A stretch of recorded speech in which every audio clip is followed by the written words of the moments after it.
I will assume you've already read the passage. The author would most likely disagree with which of the following statements. So all of these will have support in the passage except for one. So, A, it is not clear that Moksha shares a genealogy with the other Purusarthas mentioned. Well, you know, one of them actually, so one of the viewpoints says that it may actually be related. That's what the whole middle of the second paragraph is about. So, while it's the author doesn't agree with one side or the other of the argument, so the author and they all actually are still part of Hindu philosophy, so they do share a genealogy in that sense. So the author, I don't think, would disagree with this particular answer.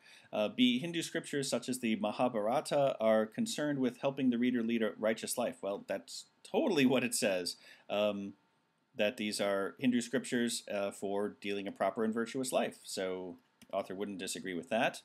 Renunciation of worldly concerns is an inevitable part of the Hindu life cycle. Well, renunciation is the final stage, regardless of which side of this argument you are on. So the author wouldn't disagree with that either. D, disagreement is commonplace in theological interpretation. Would the author disagree with this? Well, since the passage is about a disagreement in theological interpretation, I don't know if the author would disagree that it's... I don't think the author would say that it's rare, because here we are disagreeing about it. And then finally, the accumulation of wealth has no part in a virtuous Hindu life. The author would disagree with this because it's actually one of the four